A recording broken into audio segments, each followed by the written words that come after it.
वेदांत कहो, ज्ञान कहो, मुक्ति कहो, जीवन की सार्थकता कहो, इसको कुछ भी कह सकते हैं। तो वेदांत के प्रति आपका दृष्टिकोण क्या है, अर्थात वेदांत को आप किस दृष्टि से देखते हो? 2 मिनट 1 मिनट अपना अनुभव प्रकट करेंगे। मोहनानंद जी महाराज, सबसे पहले आप बोलो, वेदांत के प्रति आपकी क्या भावना है, क्या दृष्टिकोण है? वेदांत के प्रति आपकी क्या आस्था है, क्या प्रवृत्ति है, जो कुछ भी है ना, समझ में आ गया ना? वेदांत को आप किस प्रकार से देखते हो? ये देखते हैं कि जीवन का जो लक्ष्य है, जीवन का अगर कल्याण हो सकता है तो वेदांत से हो सकता है और किसी प्रकार से। क्या बात है, बहुत बहुत धन्यवाद। ये तो सार्वजनिक सूत्र हो गया। सार्वजनिक सूत्र का मतलब समस्त संत महापुरुष श्रुति माता संकेत करते हैं कि कल्याण जो होगा तो केवल मात्र वेदांत से होगा। तो ये सबके लिए हो गया, ठीक है ना?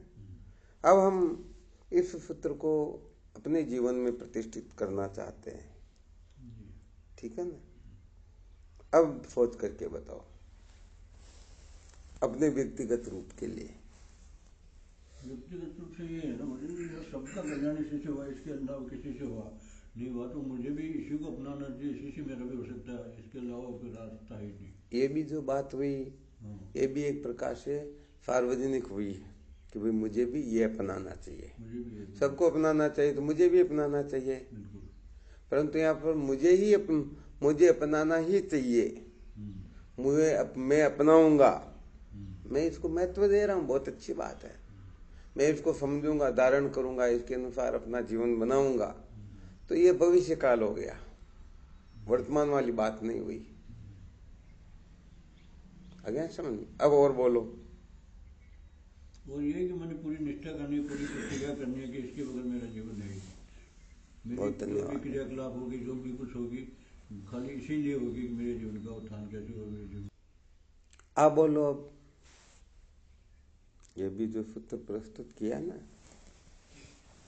इसके लिए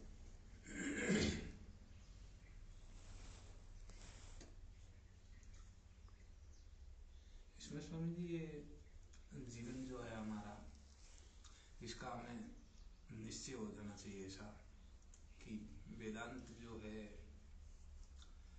वेदांत का वैद्य तत्व है, इसका साक्षात्कार किस प्रकार से हो, जिस प्रकार हो वो प्रक्रिया अपना करके और उस तत्व का साक्षात्कार करके ये जीवन सार्थक कर लेना चाहिए। और इसके लिए बहुत धन्यवाद। सबसे पहले ये आवश्यकता है कि इसका श्रवण और मनन और निधि ध्यान करना है। अब इसमें जो जो बाधा है, ये तो गड़बड़ हो गई। पहले जो कहा ना, कोई वेदांत वेद्य तत्व का साक्षात्कार करने के लिए क्या क्या करना हम उसके लिए तैयार है, और फिर हम निर्णय करने लगे इसके लिए ये करना वो करना। अब गुरु जी की जरूरत कहाँ? गड़बड़ हो गई ना। करना कहाँ है स्वामी जी? मैं तो ये कह रहा हूँ, इसके लिए जो करना है नहीं, फिर गड़बड़ कर रहे हो ना। पहले सूत्र कितना स्वर्ण अक्षरों में लिखने योग्य बता दिया कि चाहे मुझे सिर भी कटाना पड़े परंतु मुझे वेदांत तत्व का साक्षात्कार करना, यहाँ तक स्वर्ण अक्षरों में लिखने योग्य हो गया। फिर आगे कहने लगे कि इसके लिए मुझे ये करना वो करना, तो फिर गुरुदेव की क्या आवश्यकता होगी? निर्णय तो हम करने लग गए ना। पता नहीं गुरुदेव को श्रवण कराएंगे या धक्का लगाएंगे, क्या करेंगे? अपने को वेदांत को आप किस दृष्टिकोण से देखते हो, ये सूत्र ही बताना था। हम ये नहीं कह रहे कि हमको श्रवण करना है। अब इसमें जो श्रवण है, चाहे मनन है, निधि ध्यान है, जो कुछ कराएंगे वो तो श्रवण मनन का नाम ही क्यों ले? गुरुदेव जाने, उनका काम जाने ना, हमको कैसे तत्व का साक्षात्कार करना। वरना हम जानते तो फिर गुरुदेव भी देखेंगे, भाई ये तो जानते, इनको क्यों, इनके लिए क्यों परेशान हो? आराम पक्का। हाँ, ये दृष्टिकोण वेदांत का अध्ययन जो होता है ना, उसमें बिल्कुल हर प्रकार से अंतःकरण की, चित्त की शुद्धि की बहुत ज्यादा आवश्यकता होती है। इसीलिए थोड़ा दृष्टिकोण सुन रहे कि आप लोगों का दृष्टिकोण क्या है, वेदांत को आप किस प्रकार से देखते हो। तो वेदांत तत्व के बिना इनके साक्षात्कार के बिना किसी का कल्याण नहीं हो सकता, तो मेरा भी नहीं हो सकता, जो मोहनानंद जी महाराज ने बता दिया। तो इसका मतलब ये मुझे भी इसका साक्षात्कार करना, और इसके साक्षात्कार के लिए मुझे क्या करना क्या नहीं करना मैं इसकी परवाह नहीं करूं, बल्कि क्या करना बस वही करूंगा, नहीं करना वो नहीं करूंगा। बस इसी आगे कुछ भी बोल रहे हैं तो फिर गड़बड़ कर रहे हैं। हाँ, या तो बहुत एक एक अक्षर सोच समझ करके तोल तोल करके बोला जाता है, क्योंकि क्या होता है कि जिज्ञासा जो होती है ना, वो जिज्ञासा जब शुद्ध सत्व से संपन्न होती है तो वह जिज्ञासा अपने को निश्चित रूप से कृतार्थ कर देती है। और कुछ कहना चाहते हो? और तो क्या कहना चाहते हो? ठीक बात है। आप फिर भी कुछ भाव उठ रहे हो तो नहीं। ठीक बात है। रामदेव जी महाराज, आप भी तो अपना दृष्टिकोण बताओ। वेदांत अपने लिए क्या है? जैसे डूबते हुए व्यक्ति को पानी में डुबो करके रख देंगे तो उसमें उसको अनंत कोटि ब्रह्मांड के समस्त ऐश्वर्य से वैराग्य होता है, उसे केवल हवा चाहिए और कुछ नहीं चाहिए। ऐसे अपन वेदांत के बारे में क्या सोचते हैं और वेदांत तत्व के साक्षात्कार के लिए क्या कर सकते हैं, सबसे बड़ा महत्वपूर्ण फॉर्मूला तो ये होता है।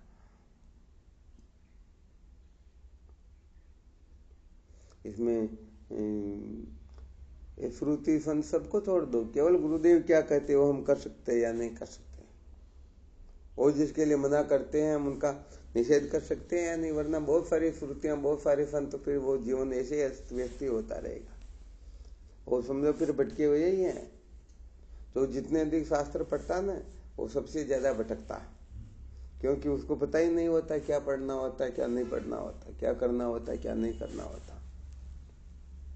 गुरु शरणागत की आवश्यकता जीवन में इसीलिए होती है, वरना तो शास्त्र भरे हुए ज्ञान से। श्रुति माता में तत्वमसी आदि महावाक्य का विश्लेषण नहीं है क्या? बहुत सारे संत इसका टिंडोरा नहीं पीट रहे क्या? हाँ, यही बात है। बोलो।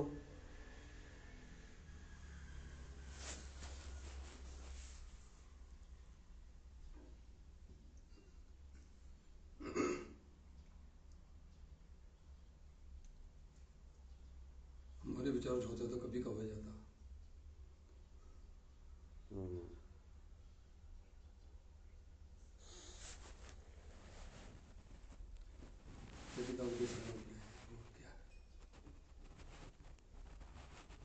ये हो गई सबसे ऊंची बात है। क्या बोला समझा नहीं। यदि हमारे करने से हो जाता कल्याण तो हम कभी का कर लेते। समझो, ये इतना सूत्र पर्याप्त होता। इसका मतलब हमारे से नहीं होगा तो क्या करना हो, बस गुरुदेव का आश्रय। गुरुदेव का आश्रय तो गुरुदेव जाने और उनका काम जाने। अब अपनी बुद्धि यदि लगाते हैं तो फिर ज्ञान नहीं हो पाता, किसी भी प्रकार से क्यों न लगाए,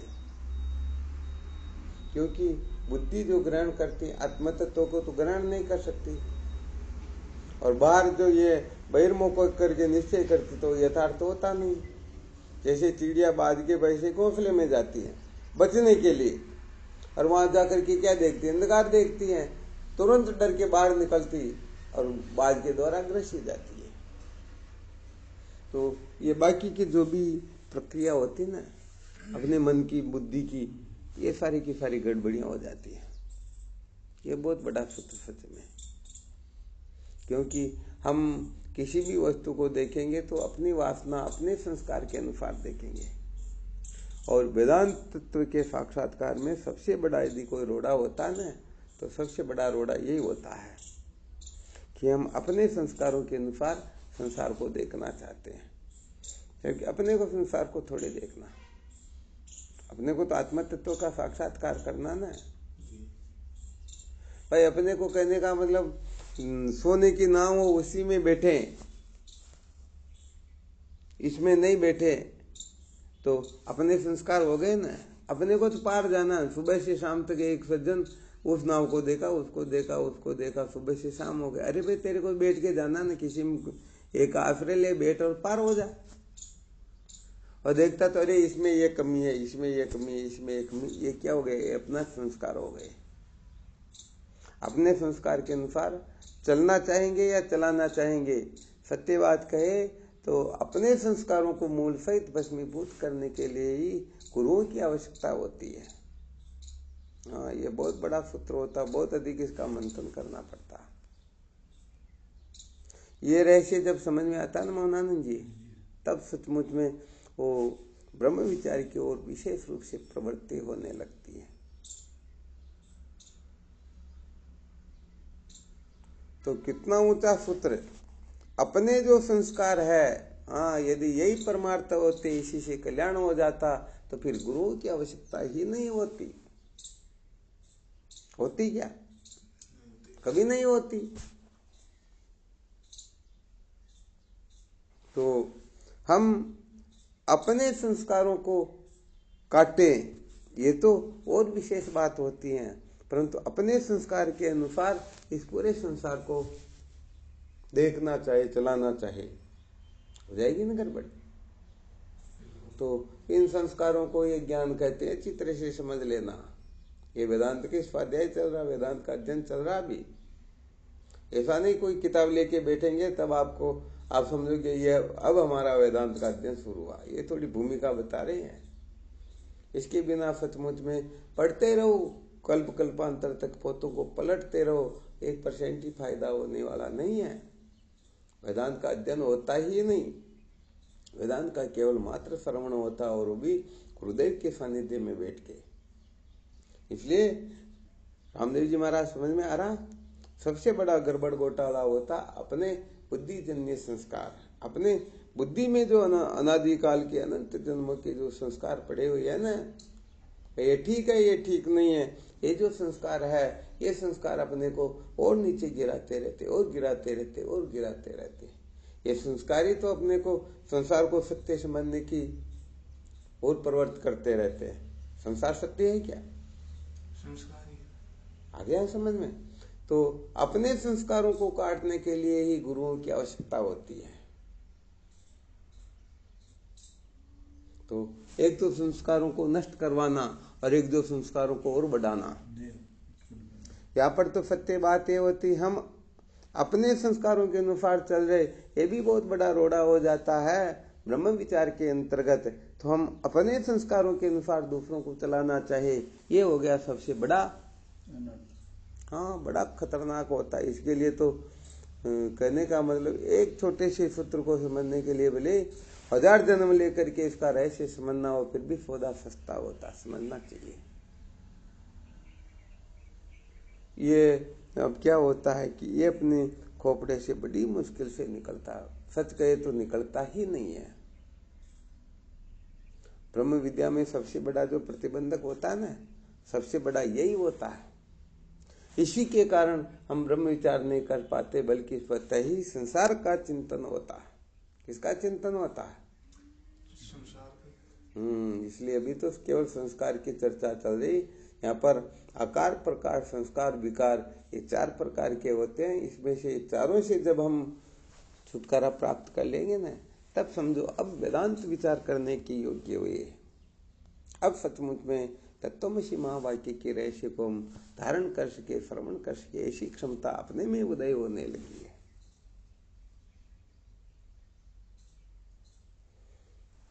तो अपने आकार, प्रकार, संस्कार, विकार, इन चारों को काटना है।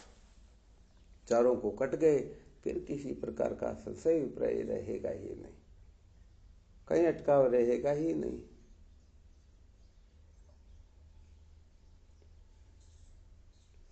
वो क्या बोलते, जब मकान ही जल गया, टपरी ही जल गई, तो उसके अंतर्गत रहने वाले छोटे मोटे चींटियां हो चाहे चूहे हो, कोई भी क्यों न हो, बचेंगे क्या?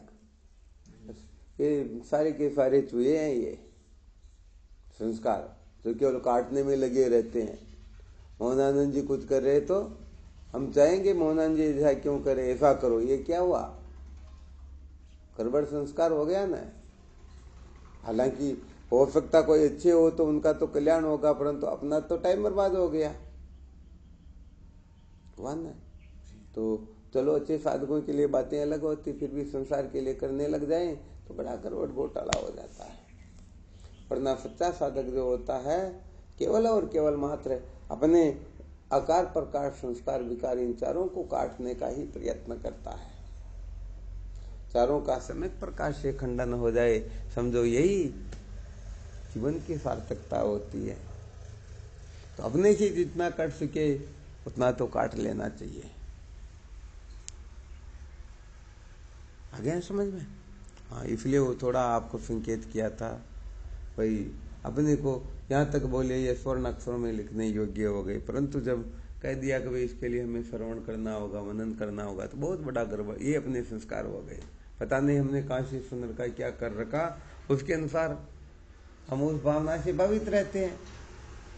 तो यहाँ पर श्रवण करने में हम जो अर्थ समझते हैं उसको श्रवण समझ लेंगे, सचमुच में श्रवण को श्रवण थोड़े समझेंगे क्या? हाँ, इसे वो इसीलिए क्या होता है कि साधकों को अधिकतर संकेत करते हैं ना, कभी कभी अधिकतर मौन रहना चाहिए।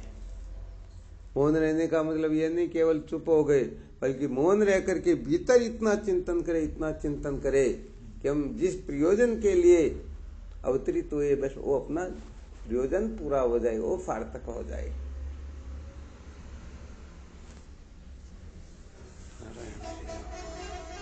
और कुछ संशय? चलो ठीक, अभी इतनी कक्षा है, इसका अच्छी तरह से चिंतन मनन करो और जो भी गड़बड़ हो वो अच्छी तरह से निकालो। कहीं पर भी समझ में नहीं आ रहा तो उसको पूछो, इस पर बहुत अधिक मंथन करो। क्या होता है कि वो बताया ना, अपनी जो कमी होती है ना, कि हिमालय पर्वत जितना छल कपट हो अपने को नजर नहीं आता, और दूसरों में अणुमात्र कमी हो तो नजर आए, ये सर्वत्र प्रसिद्ध है। तो ये संत महापुरुषों को पता लगता रहता है कि अपने अंतःकरण की क्या स्थिति चल रही है, सचमुच में हम कहाँ पर अटक रहे, क्यों अटक रहे हैं। आ गया समझ में? तो इसका बहुत अच्छी तरह से मंथन करो और अपने आकार प्रकार संस्कार विकार को भी काटने की, क्योंकि यदि ये ठीक होते तो कभी के कृतार्थ हो गए होते।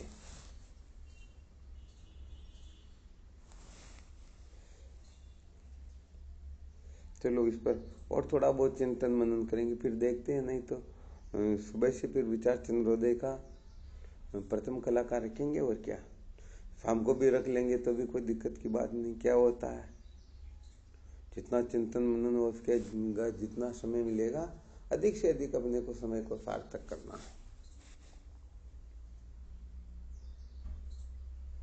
कोई संशय रामदेव जी महाराज?